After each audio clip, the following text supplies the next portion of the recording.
Good afternoon from a sunny Mugello, here for round two of the Ferrari Challenge, and the TropheoPirelli racers out on track as we take our drone view of the paddock area just behind our commentary booth at the Mugello circuit.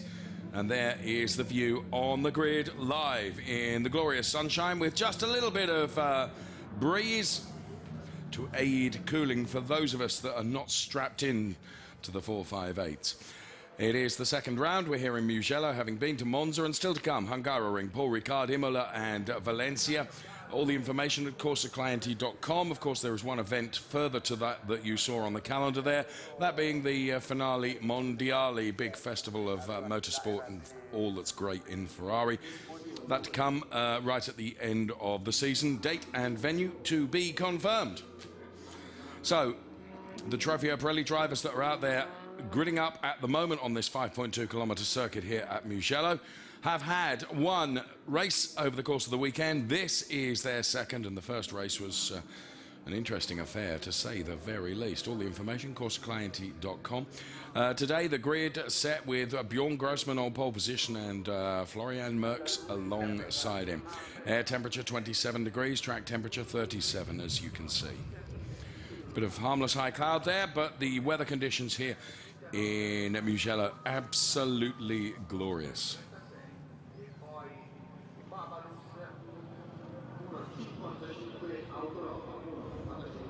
So that's a high look from behind the paddock. And there, almost centre shot, is our commentary booth. Perhaps to the left of the screen rather than centre shot. And a great collection of stunning Ferraris in the paddock as part of this Ferrari festival here, as we look at Florian Merckx, who goes from P2 on the grid this afternoon. He's having a conversation with him while he bathed in the sun in preparation for this particular race. Yesterday he finished in P4 overall, P3 in terms of his classification, because there are two classifications. There are pro drivers and AM drivers, and Florian Merckx is one of the pro drivers. So, Mugello, that's the circuit we're at, and let's give you a snapshot of what it's like in and around the Mugello circuit.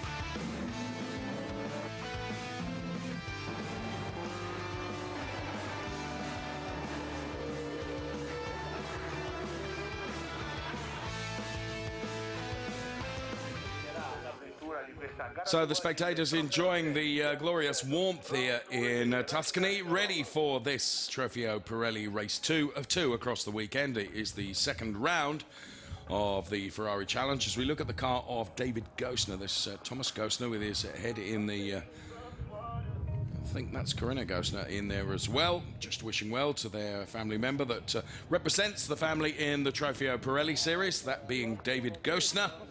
We were just looking there at Andreas Segler in car number 32.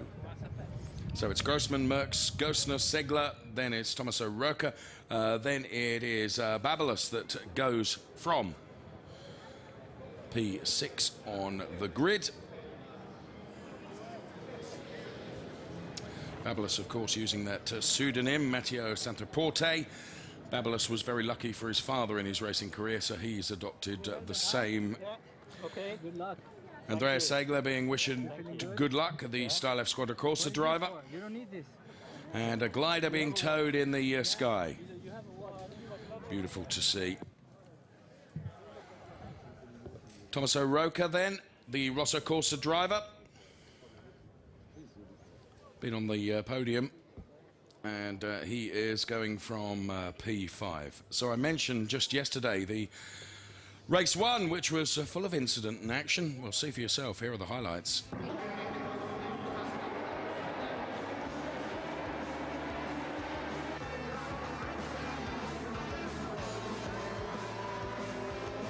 So as the race got underway then, Joe Macari in the number 66 car that we saw there. And David Gostner was a man on a charge. Past that car of Martin Nelson up front.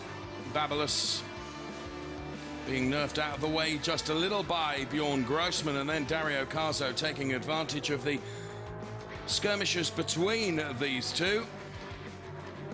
And Carzo was off up the road as Babylos and Bjorn Grossman continued to trade paint and places, and Christian Hobone, the Copa Shell driver, watched on as this played out, as of course did many others, because it was a fascinating battle in P2. But when Babylos eventually managed to get his way past Bjorn Grossman, he was right on the back of Dario Carzo in no time at all. Then there were just a couple of nudges. Dario Carzo, made of stern stuff, though, was not to be moved, as can be seen, and there was some question as to whether Babylos was run out onto the grass there. And that wasn't the only little bit of contact that was to come between the two of them, this all being played out on the last lap. And it was grass and gravel that Babylos ended up in. And Dario Carzo went on to take the checkered flag. Babylos went on to take his crash helmet off, not making the checkered flag. So a bruising affair was race one.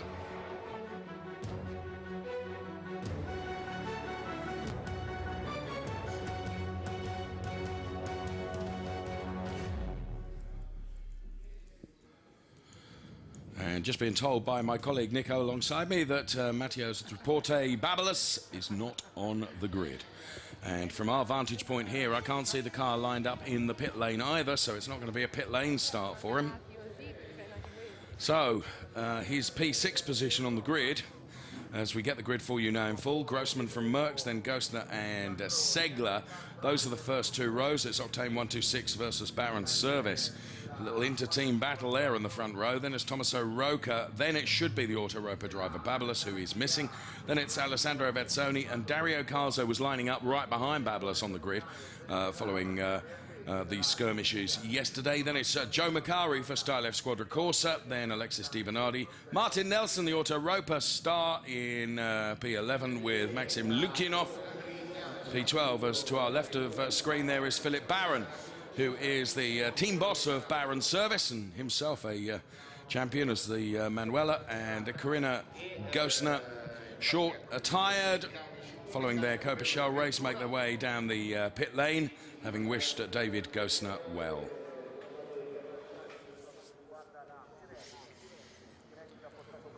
So with Babylos missing potentially on the grid, that changes the shape of this, because we didn't half wonder whether it be revenge time, and there is Dario Carzo.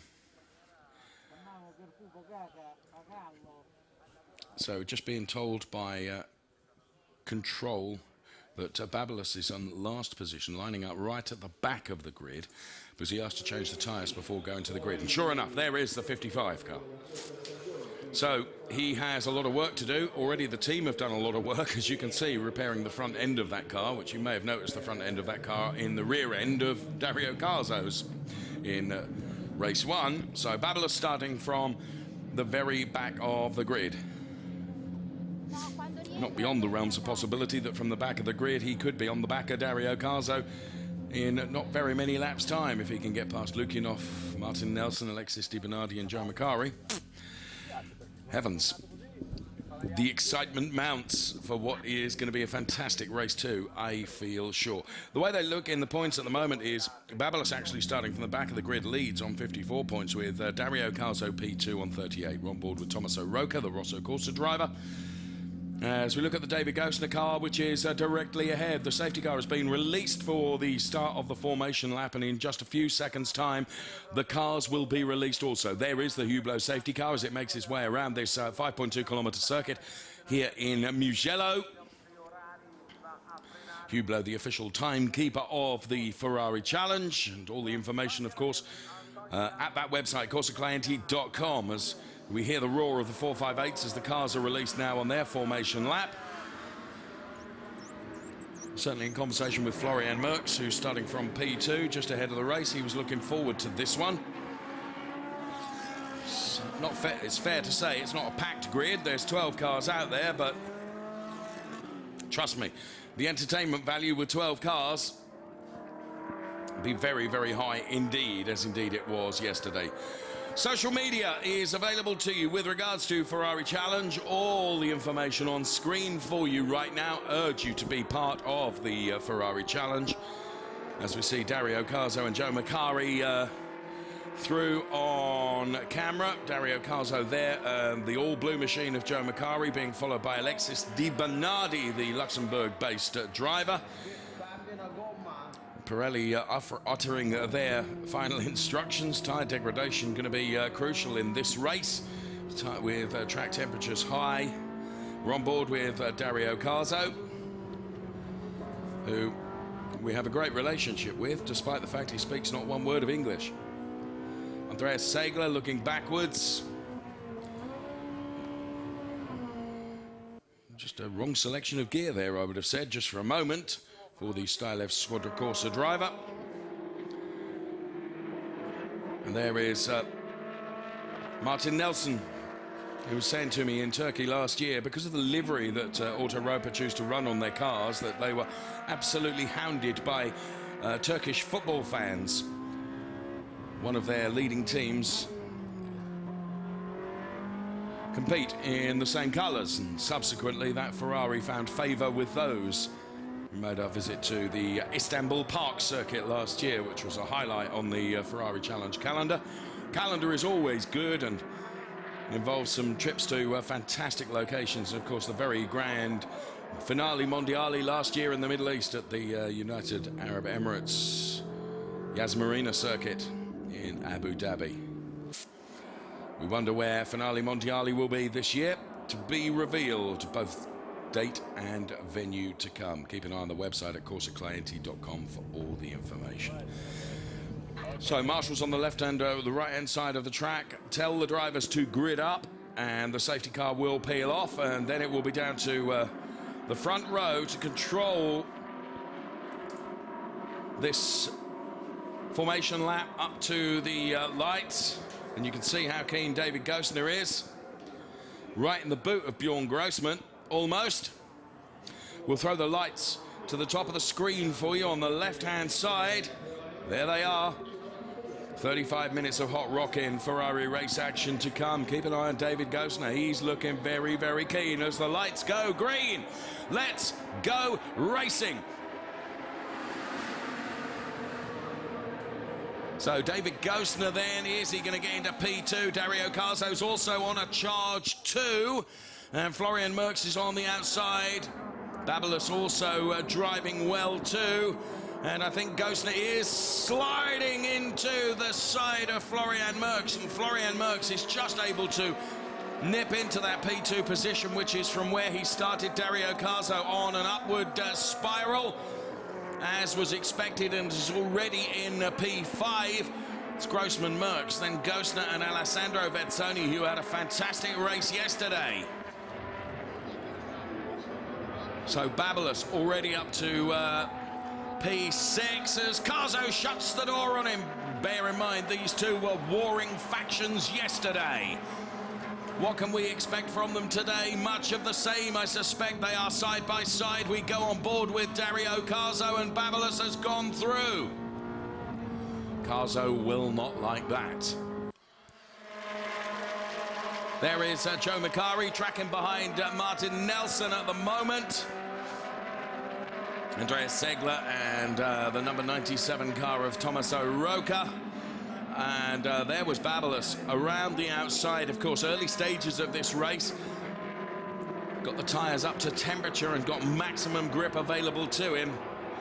But it's Bjorn Grossman that leads from Florian Merckx P2. Then it is David Gosner, Alessandro Vezzoni, but Babylos is the man that is on a charge.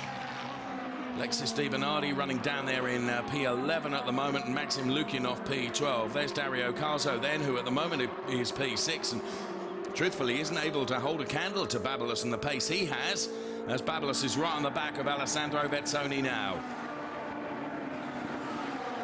Will he try make another place up as they go into turn one? The San Donato turn. Well, not able to do so, and Carzo just beginning to reel him in a little as Martin Nelson looks like he is under pressure from Tommaso Roca. There is Babylos in 55. Ahead of him is Alessandro Vezzoni. Then it is the Dario Carzo car. And Babylos does indeed get up the inside of Alessandro Vezzoni. It's difficult to overtake here at the Mugello circuit, but Dario Carzo follows suit as well. So this chase is on. And Vezzoni, the first of the AM drivers, is going backwards at the moment, but he's up against these pro drivers.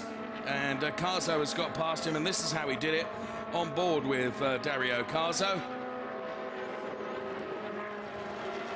So now we have 4 pro drivers, 5 pro drivers at the top of the pack. Then the 1, 2, 3, 4, 5. It's Grossman from Merckx, from Ghostner.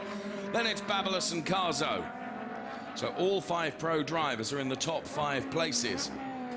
And now in the target sights of Babylos is David Ghostner. So Grossman with a margin of some 2.4 seconds up the road. Whilst all these are battling, of course, it's playing into the hands of that man who just goes through for Octane 126. That is Bjorn Grossman. So Babylos will be trying to dispose of the David Ghostner car as quickly as possible. That's the car that's right ahead of him. Florian Merckx also rubbing his hands with invisible soap, because whilst these two are battling, it enables him to get up the road. We go into the Auto Roper garage and see the tension there as Babylos now dives up the inside of David Ghostner. No, he doesn't. Not quite close enough to be able to do so. Dario Carzo is right on the back of Babylos now. These two were all over each other yesterday. Is there going to be a resumption of that little battle? You can see that the front end of the Babylos car has had to be replaced because of the antics between the two of them yesterday. Grossman sets the fastest lap on lap 2, a 1:55.678. We're on board with Dario Carzo now with Babylos right ahead of him. Both of them had to report to the stewards at the end of the race. Kind of counts as naught, doesn't it? When the crash helmet goes on, they just want to be out there and fighting, and that's exactly what they're doing. It's P4 and P5 at the moment for Babylos and Dario Carzo, respectively. The sun through the windshield there makes it very, very difficult. Visibility and heat inside that car, very, very high indeed. Carzo takes a bit of the curb, and now Babylos lines up David Ghostner once again, and Carzo is trying to buy into this also. So all the time that Babylos is not able to get past David Ghostner, that is playing into the hands of Dario Carzo, and to a lesser degree Alessandro Vezzoni behind as well. Bearing in mind that Alessandro Vezzoni is running in the AM category and drives exceptionally well and is keeping with this pack, and not far behind is Andreas Segler. So Florian Merckx trying to take advantage and has been able to eke out just over a second's worth of a gap as David Ghostner backs them all up behind him. But Ghostner's in his own race and he's not going to yield position, that's for sure. Why on earth should he? Babylos has got to find a way to get past him, and this isn't easy. Is he going to line him up for turn 1? Now we will see. Carzo is just holding back just to see if these two should come to grief. He's going to be able to take advantage of that. Over the incline now as they head towards turn 1. Babylos lines up Ghostner. There's not going to be an outside line because Ghostner covers that gap. And of course what Babylos can't do is afford to try a move around the outside, because in is going to be Dario Carzo up the inside. And that's, you can kind of suss exactly how Dario Carzo is playing this at the moment. He's just going to let the gap open up, and he's going to try and go through also. Bjorn Grossman has a 4.2 second lead at the front of the pack. Not seen much of the car. The reason for that is it's so far up the road in the lead. And the rest of them back to Andreas Segler have built up a huge margin over Nelson, Roca, Makari, Di Bernardi and Lukinov, who are all following as Babylos is getting ever more frustrated, tucked up behind the car of David Gosner. You can sense that. And Dario Carzo, I think, is just playing a very sensible waiting game here. He's keeping the pressure on, but he's not harrying him. He's not pushing him too hard. He thinks he's got the pace over Alessandro Vezzoni. And, of course, he is preserving his tyres, which will come to him right at the end of the race when he needs them most. So he's just letting Babylos do all the work ahead, and he will seize the initiative should the opportunity occur. So the Italicus liveried car is Dario Carzo. Right behind him is Alessandro Vezzoni, the best of the AM drivers, as they head towards the timing line once again to complete another lap here at Mugello circuit. We have just over 27 minutes on the clock. Here's our race leader. Sorry, Bjorn Grossman, we've hardly mentioned you. The reason being, you're 4.5 seconds up the road, friend, in the lead of this race, doing everything exactly right. So the Octane 126 driver, engineered by Christian Birchinger, doing a great job. And Florian Merckx, of course, is able to get away as well in P2 because of these 3/4 behind him. And some way behind him as well. There is Merckx in P2. And then comes David Gosner, Babylos, Dario Carzo, and Alessandro Vezzoni. Vezzoni is looking racy now, as Carzo's off. Puncture, broken wishbone, suspension. Dario Carzo is off. Now, that looked, was there contact? Was it just a component failure? Dario Carzo, what a great shame, because that was a super battle unfolding.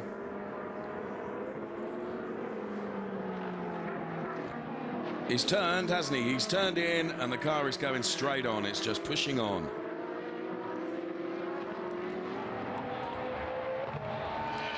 And with that stress and pressure gone, Babylos has got past David Gosner straight away. So now he'll be chasing down Florian Merckx. Well, it has to be said, Dario Carzo hasn't had the rub of luck over the season so far. He'll be hoping as they go to the next round in Budapest that his luck changes. There you can see how that pack have really built up a huge margin as Alessandro Vezzoni takes a look at David Gosner.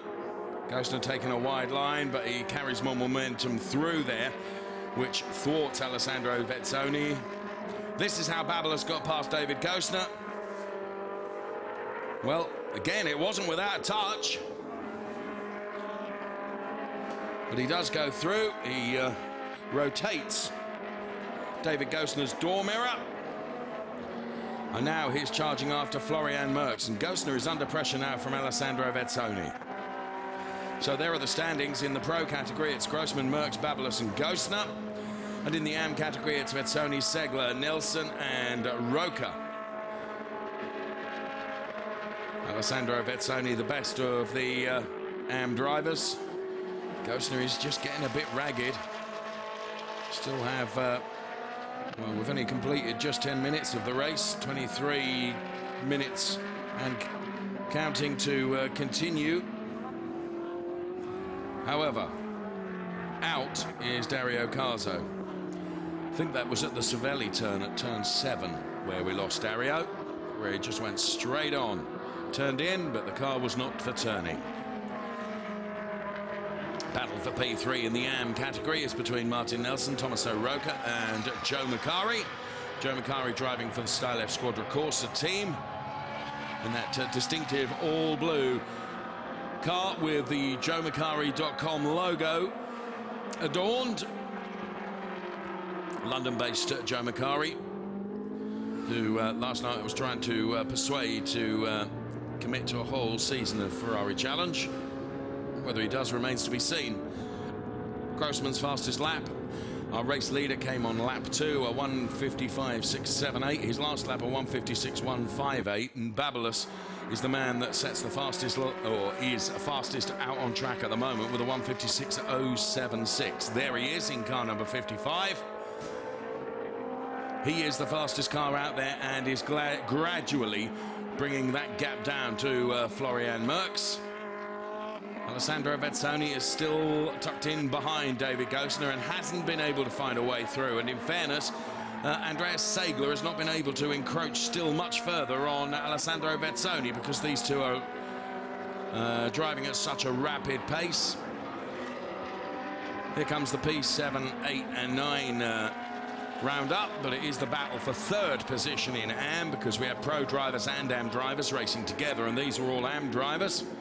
It's Martin Nelson versus Tommaso Roca, and then Joe Macari right behind them as well. Bjorn Grossman, when last I looked, was some 6 seconds up the road. It's now 6.482.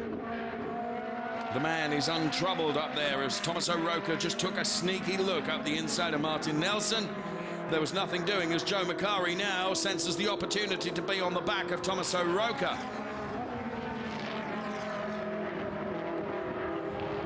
Joe Macari, unfortunately, involved in an incident at Monza through no fault of his own, which saw the car virtually destroyed. It's back out again and lapping really, really well at the moment. In fact, challenging Tommaso Roca for that P8 overall. We're on board with Tommaso Roca now on this fantastic imagery that we're able to bring you. Quite deliberately playing around with the focus on that, and Joe Macari is just ready to buy into this now.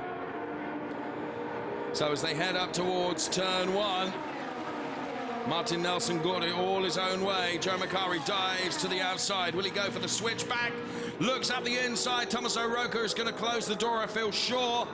Now, we have seen people overtake all the way around the outside there, namely Eric Prinot in the Copa Shell, but Joe choosing not to do that. Only he knows whether the grip is available.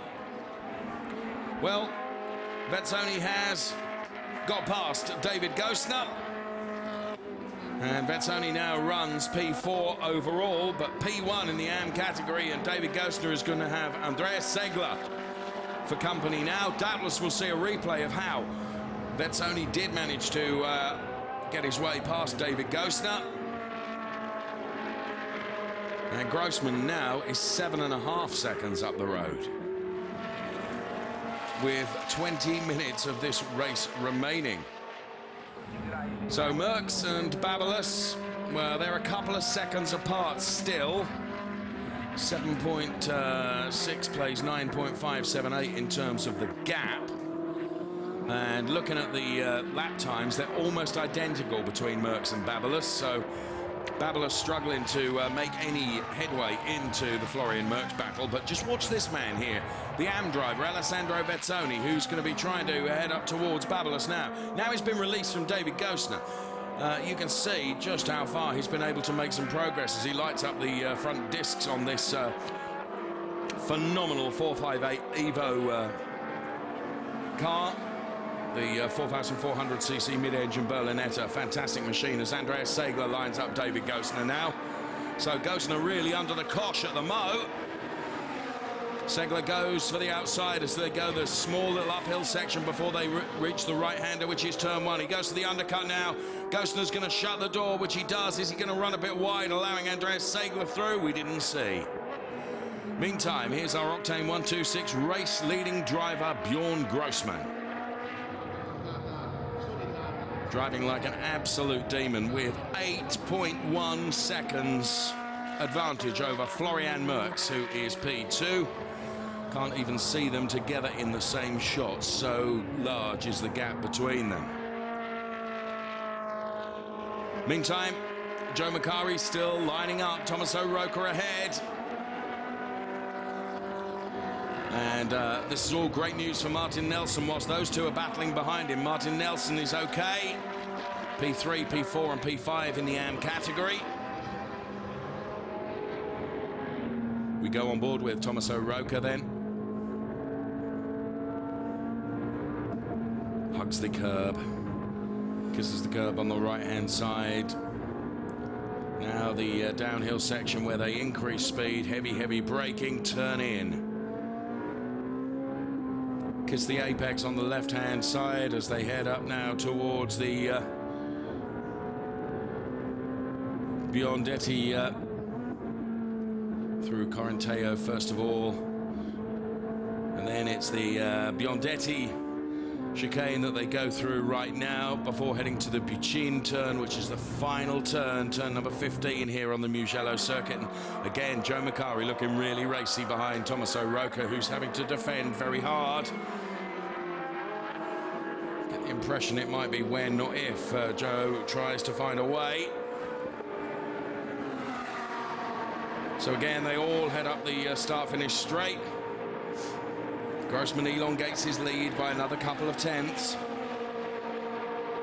Just quietly but succinctly getting on with his job at the front of the pack, Bjorn Grossman. 8.7 seconds, the margin back to Florian Merckx. And Merckx is managing that gap back to Babylas reasonably well as well, although Babylas just does the a quick sector 1 time, but not as quick as Bjorn Grossman.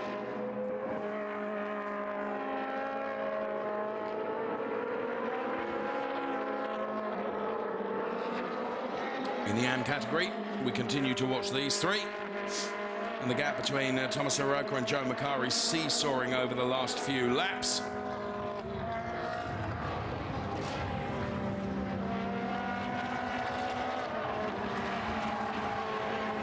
Grossman leads from Florian Merckx and Babylas, who runs the same colours as that of the Martin Nelson car that we were watching just ahead of this Tommaso Rocca car. There is the Martin Nelson car on the left-hand side, then it's Tommaso Rocca, and then it's Joe Macari.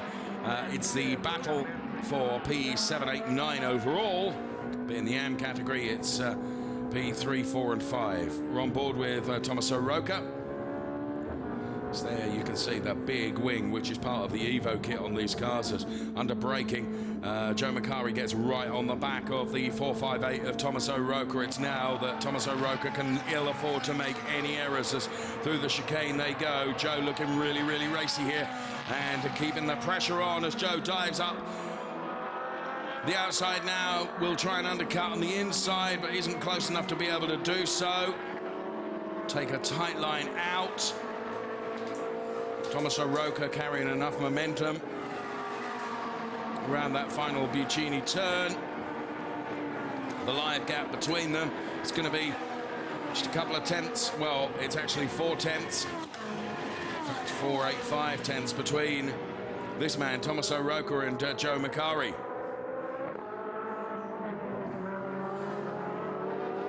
And that looked like a mistake from Tommaso Rocca as he ran very wide there, but fortunately so too, I think, did Joe Macari, so wasn't able to take any advantage of that. Merckx and Babylas remain about 1.5 seconds apart, so that isn't a lively battle at the moment. And it's going to take a safety car for anyone to get on terms with Bjorn Grossman, who is just 3 tenths under 10 seconds up the road from Florian Merckx. So we keep our eye on the race order overall as we continue to watch this battle, which is a big AM battle between Martin Nelson, Tommaso Rocca and Joe Macari. It's P7, 8 and 9 in the race, but it is P3, 4 and 5 in the AM category. This is our race leader, Bjorn Grossman, who, apologies, we've not seen very much of. It's basically because he's doing such a great job up there. And here is Alessandro Vezzoni, who's the leader in the AM category, the Rosso Corsa Pellin racer.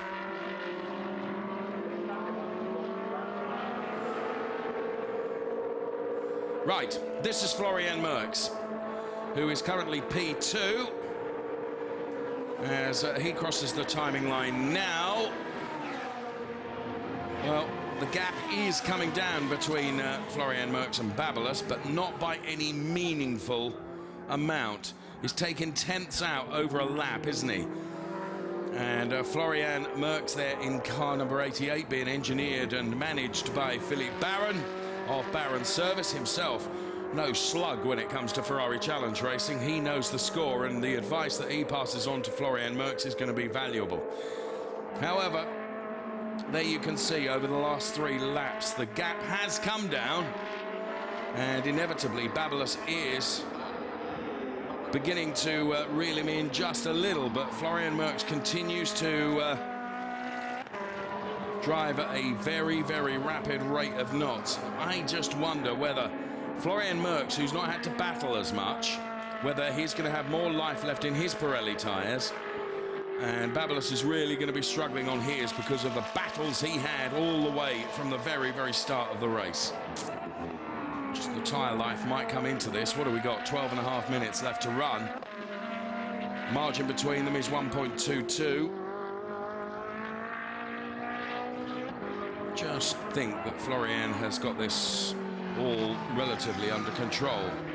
Now, after saying that, he seems to take a very wide line through that turn. Through the chicane now, as he kisses the in and the out. Perfectly through there, and Babylos now looks a little bit closer than he did before, and I wonder if that was just a slight error from Florian Merckx. Maybe he just took a too wide a line in about 3 corners ago, and this has allowed Babylos to get ever closer. Let's see what the live gap is this time. I feel sure it's come down. Indeed it has. 11.6 to 12.17. So through the speed trap, 260 kilometers per hour for Florian Merckx. Equally as impressive though is Babylos.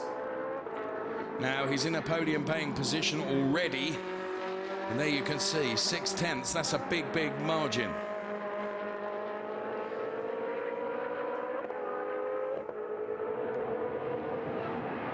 So this is the battle that is going to unfold over the next few minutes, I feel sure, and it is the battle for P2.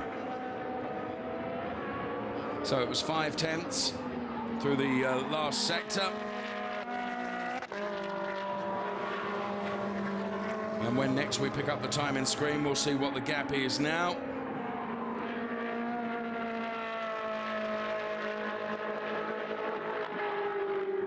Well, it's taken a couple of 100ths out.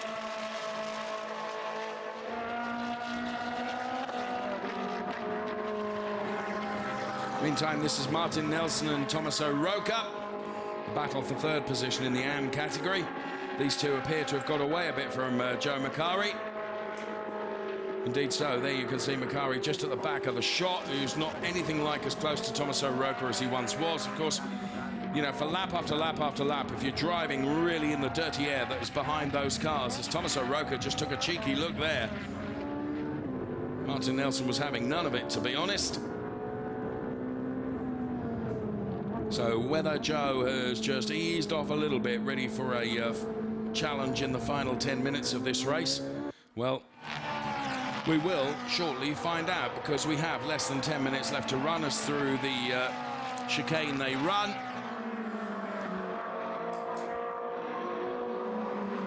There is Tommaso Roca around the final turn. Pit entry on your left-hand side appears now. The live gap between Nelson and Roca is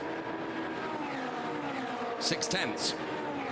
So Nelson is driving really, really well here, just managing that absolutely perfectly, isn't he? In the AM category, the standings are Vetsoni Segler, then it's this man, Martin Nelson, and Tommaso Roca is P4. In the Pro, and in the race overall, the 1, 2, 3, it's Grossman, Merckx, and Babylos. Grossman is jolly near 13 seconds to the good, with 8 3/4 minutes left to run.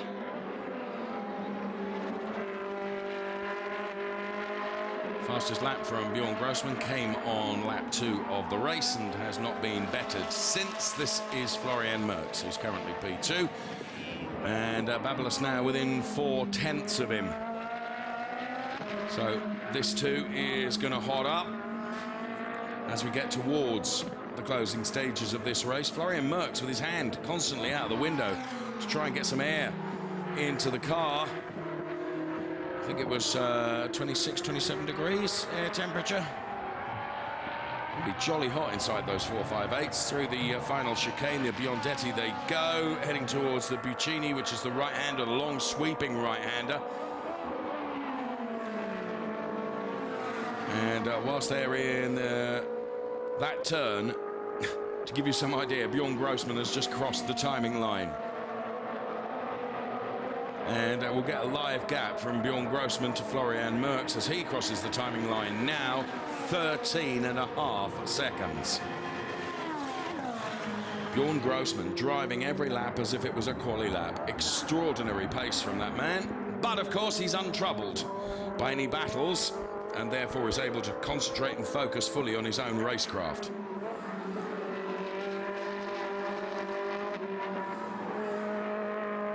It's about 4/5 the margin, well, there it is on screen, between Florian Merckx and Babylos. And I do think that Florian Merckx has been able to manage his tyres probably better than Babylos. I'm not going to say he's not going to have a final go at this, because he jolly well will.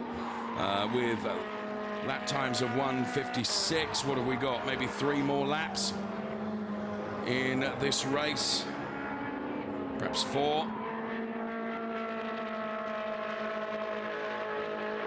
6.57 the margin between them.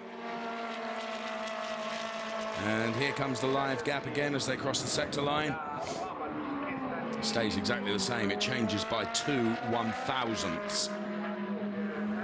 And it was 2/1000ths in the favour of Florian Merckx, which kind of reinforces our thought process that Florian has not punished his tyres quite the same way that Babylos has. But to say the racecraft of Babylos is such that if he's running on the rims, he's still going to try and overtake, isn't he? And now he turns the wick up once again because he gets ever closer to Florian Merckx now.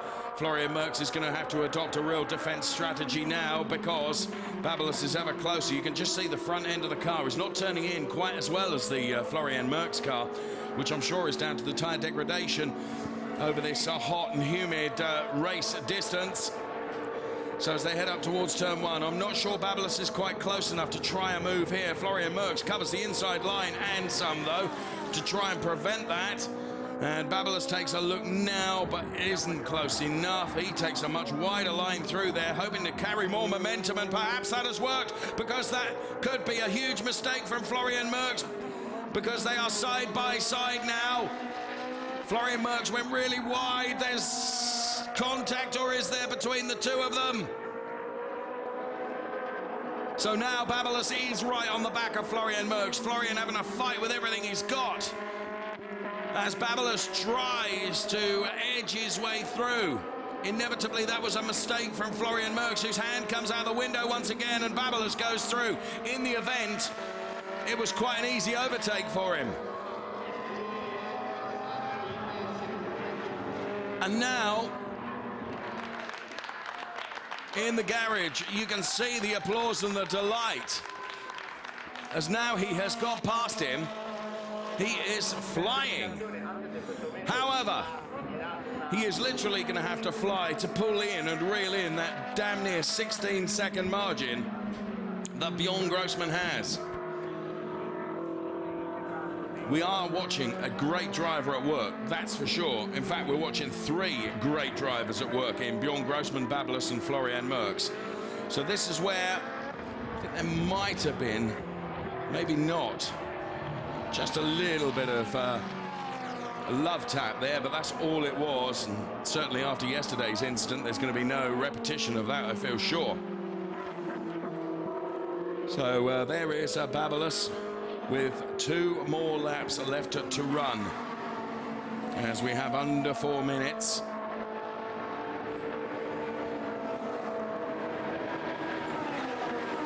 Florian Merckx is suffering more than anyone else in terms of heat. The man that isn't suffering is Bjorn Grossman, who has such a healthy margin. I think he's got the radio turned on now.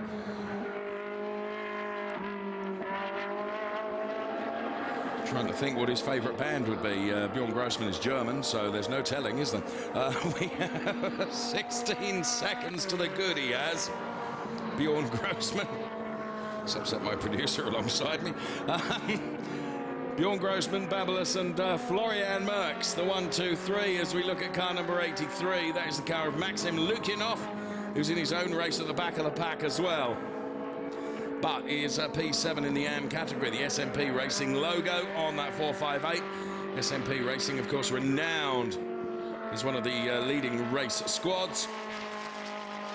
There, confirmation at the top of your screen, 16.128 seconds. David Gosner has been able to hold off the charge of Andreas Segler, and now, in the final couple of minutes, this battle is hotting up as well, and Joe Macari's back into the back of it. Martin Nelson then. This is P7, 8, 9 overall, but in the AM category, it's P3, 4 and 5. And Joe Macari just taking a look at the inside of Tommaso Rocca. That wasn't going to happen on this occasion, but he's harrying him, and he knows he's there. And he's stuck right in the middle, Tommaso Rocca, because he's trying to hunt and he's being hunted at the same time. Martin Nelson driving really, really well in defence. Here comes Joe Macari once again to take another look. Style F Squadra Corsa have had some success today, and he would like to continue that, that's for sure. Well, Tommaso Rocca is running on every rumble strip there is. And you can just sense that he is concentrating and focusing not only on the battle ahead in trying to overtake the car of Martin Nelson, but also defend against the charge from Joe Macari. Now Tommaso Rocca gets ever closer to Martin Nelson, but runs out wide now. Is this an opportunity for Joe Macari to get right alongside? Well, we cut away from that and look at the leader in the AM category, which is Alessandro Vezzoni, who is running P4.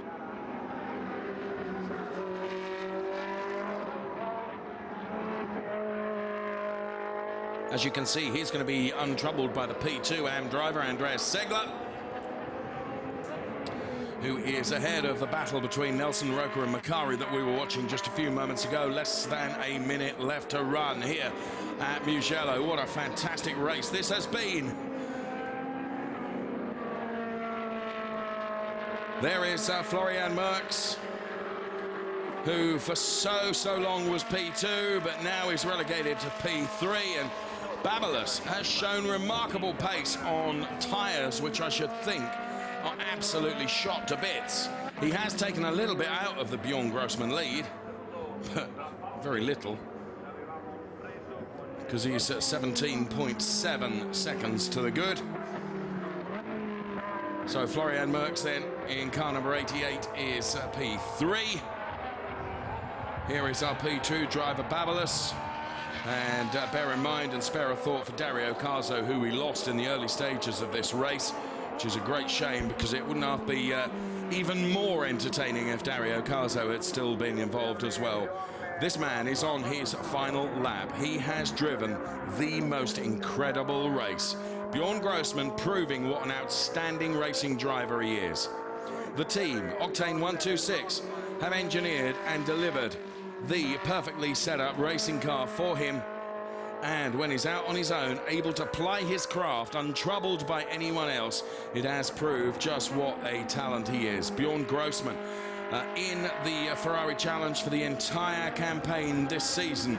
You could be looking at a potential TropheoPirelli champion, have no doubt, as he propels the number 84 car around this Mugello circuit on his final lap. Each and every one of those laps he has driven like a star. The car looks poised, so does the driver. So Bjorn Grossman, who, like Dario Carzo, hasn't had it all his own way in terms of luck, is going to head towards the checkered flag, and the delight of that young lady, that's for sure, on the final lap here at the Mugello circuit, where we've seen two very entertaining TropheoPirelli races. He has just this Biondetti chicane, then the Bucina turn, before he heads towards the checkered flag. Down through the sequential gearbox he goes, powers out of the final turn and heads for the checkered flag to take a resounding win for Octane 126. Our race winner is 84 Bjorn Grossman. Another outstanding drive comes from this man to take P2. It is Babylos. First two across the line are pro drivers. There is Babylos to take P2. To take P3, it's going to be Florian Merckx. P4, it's Alessandro Vezzoni, but P1 in the AM category. Then there is Vezzoni. Then David Gosner, who has held off the charge from Andreas Segler to take P5 and 6. That's P4 in Pro and P2 in AM. And then as they cross the line, it remains unchanged between Martin Nelson, Tommaso Roca and Joe Macari. Then it will be Alexis Di Bernardi. There he is in the number 65 car, run by Kessel Racing. Alexis Di Bernardi, always there or thereabouts, is going to round out the points paying positions in P10, and he takes the checkered flag too. So there we have it then. The TropheoPirelli race done, and we're on board with Tommaso Roca, the Rosso Corsa driver.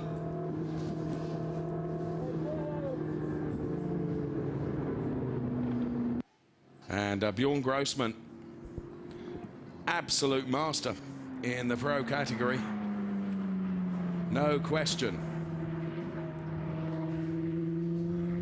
Just a shade under 20 seconds to the good he had.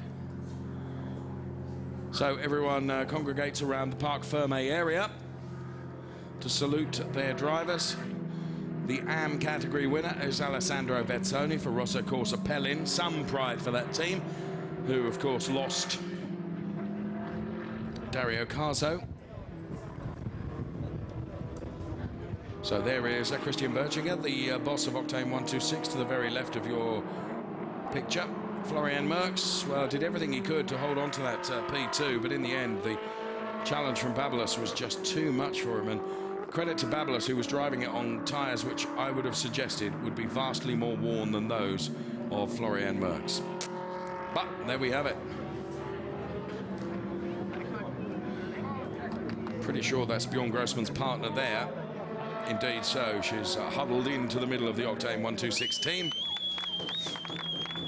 And here comes the winning car and the winning driver. Bjorn Grossman. Grossman's slowest lap was a 156.4. And there was only one driver with the fastest lap under 156.4, which was Babylos. There you go. Says something. Says something about the pace that he delivered consistently through that race. There's Philippe Barron congratulating his driver Florian Merckx, who I did say he was just so hot, wasn't he? He's very nearly passed out as he got out of the car there.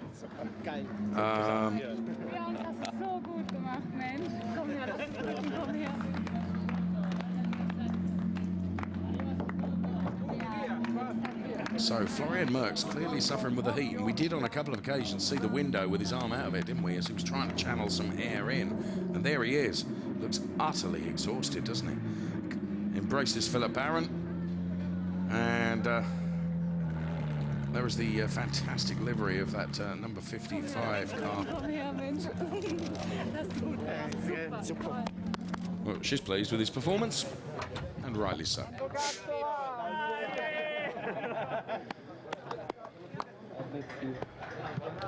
Well, Babylos, you are a star, there's no question about that. Driving unbelievably. So as we take some camera art through the reflection and see the flags blowing, let's reflect on the highlights of race 2 for TropheoPirelli.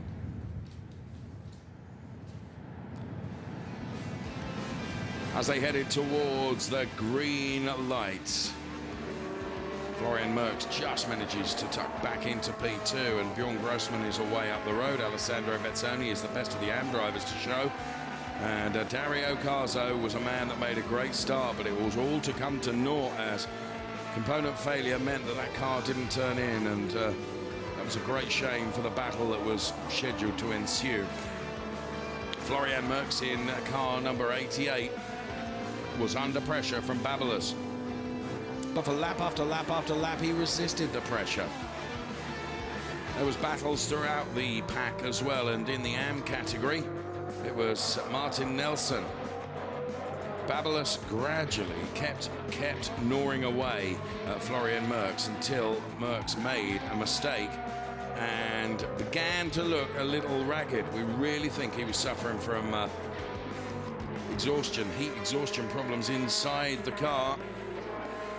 And it was enough in the end for Babylos just to gnaw away, find a gap and go through to take P2. There's no way he was going to catch this man, though, who was very nearly 20 seconds up the road. It was an outstanding drive from Bjorn Grossman.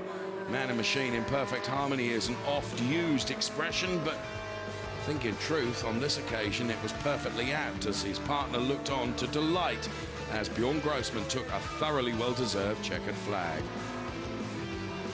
Babylos was going to end up taking P2 from Florian Merckx. There was delight down there for the race winner, Bjorn Grossman.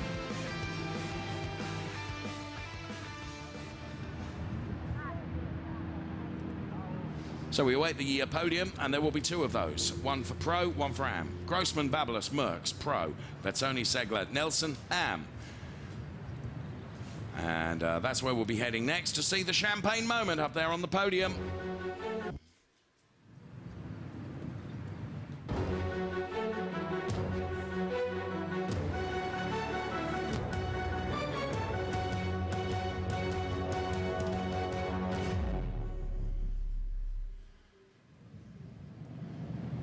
So the podium is being readied as we speak. And we can hear our track announcer. The podium is just to the right-hand side of our commentary booth. So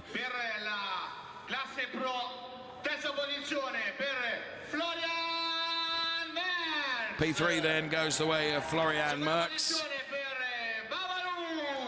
P2, Babylos. Bjorn Grossman with a stunning drive.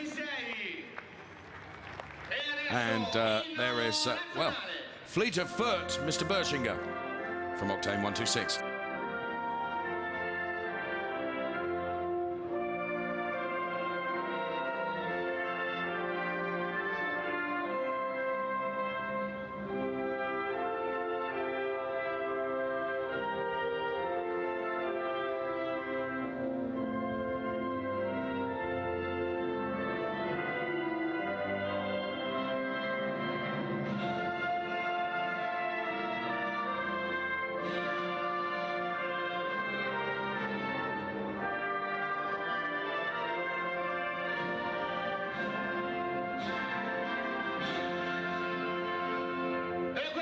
National anthem plays out for Bjorn Grossman.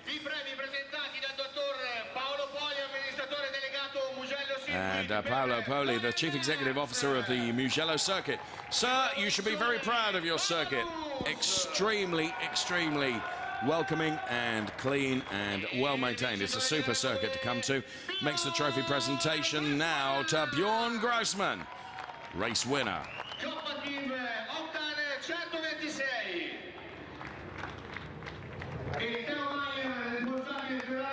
Mr. Bertschinger then delighted with that. Bjorn Grossman takes the Pirelli trophy as well. And well done to all three. They will all move in for the photographs.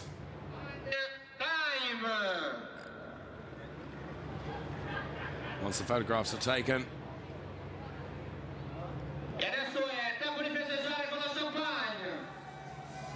And the champagne goes.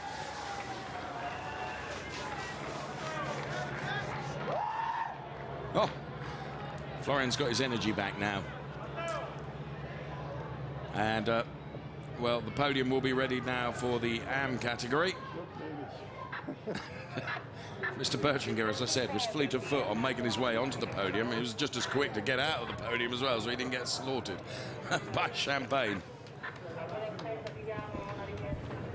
So So there we take a look at some slow-mos of the race-winning car, number 84 from Octane 126, Bjorn Grossman, who has provided a fantastic show of just how to drive this Mugello circuit. And here, the Drivers' Championship then, well, Bjorn Grossman gets ever closer. Babalus on 69 points, Bjorn Grossman on 55, and David Gostner on 40 points. Dario Carzo with work to do over the next rounds of the Ferrari Challenge here at 2015 season's competition.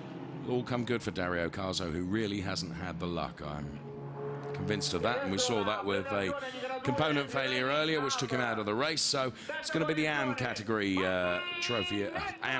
category podium that we are about to see. Take a sip of water in a moment. We'll see on that podium Martin Nelson, Andreas Segler and Alessandro Vezzoni, the very car that we see on screen now.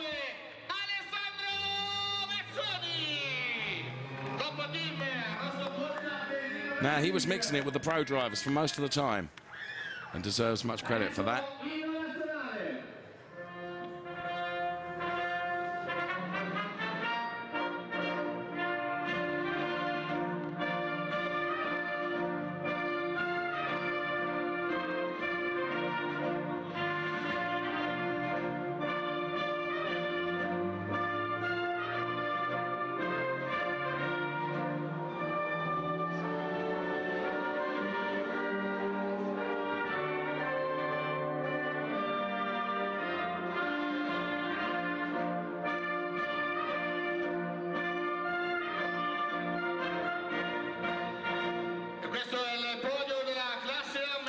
So Alessandro Vezzoni, Andreas Segler and Martin Nelson up there on the podium.